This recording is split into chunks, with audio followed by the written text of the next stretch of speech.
আমি মোটামুটি নিশ্চিত যে এই ভিডিওটা শোনার পরে যারা বিএনপি বা জামাত বা অন্য দলের রাজনীতি করছেন তাদের অনেকেরই ঘুম ভেঙে যাবে যে বর্তমানে যে বৈষম্যবিরোধী ছাত্র আন্দোলনের প্ল্যাটফর্মে যে উপদেষ্টারা বসে আছেন তাদের চিন্তাভাবনা কি।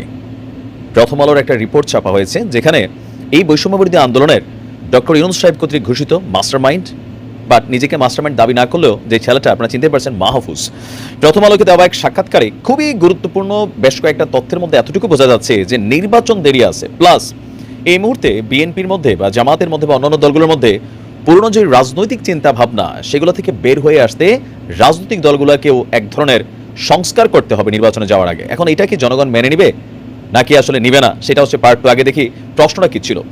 প্রথম আলোর ইন্টারভিউতে প্রশ্ন ছিল, আপনারা বলছেন পুরনো ব্যবস্থা বহাল রেখে নির্বাচনে গেলে অন্য দল এলেও তারা অগণতান্ত্রিক রূপ ধারণ করবে। এই অবস্থায় দেশের যে রাজনৈতিক দলগুলো আছে তাদের অবস্থানকে আপনি কিভাবে দেখেন?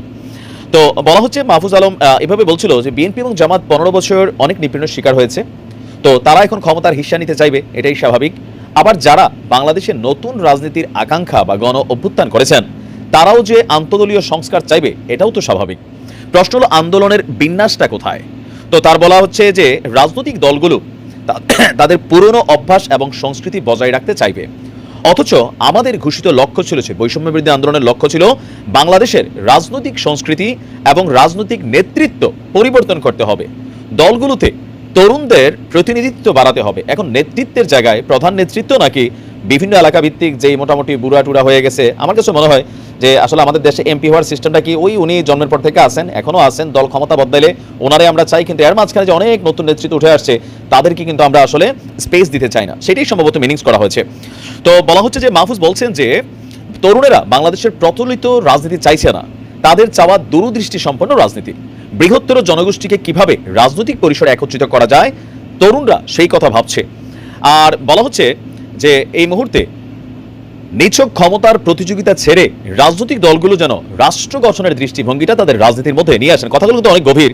এরপরে বলছে যে আগে প্রতিযোগিতা ছিল কে কার আগে ক্ষমতায় বসতে পারে, লুটপাট করতে পারে, এখন প্রতিযোগিতা হওয়া উচিত দেশকে কে কোন উচ্চতায় নিয়ে যেতে পারে, বাংলাদেশকে সামনে রেখে রাজনীতি গোছানো উচিত। কথাগুলো খুবই মূল্যবান, সুন্দর কথা।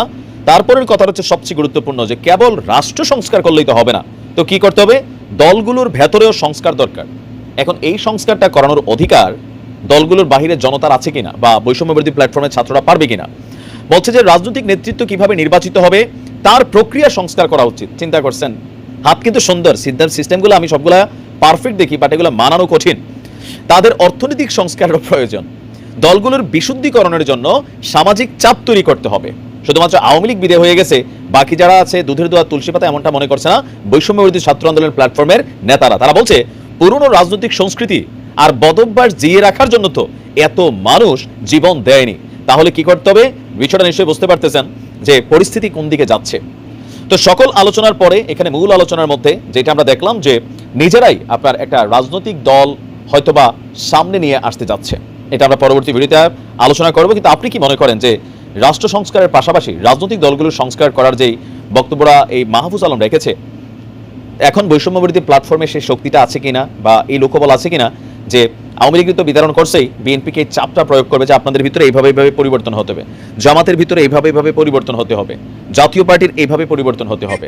এখন এটা সম্ভব কিনা, কোন দিকে যাচ্ছে এই মুহূর্তে আগামী নির্বাচনের আগে আসলে কি কি করতে যাচ্ছে আল্লাহ ভালো জানে। তবে আইডিয়াগুলো সুন্দর যদি আমাদের দলগুলো মানে আর কি। ভালো থাকুন, আসসালামু আলাইকুম।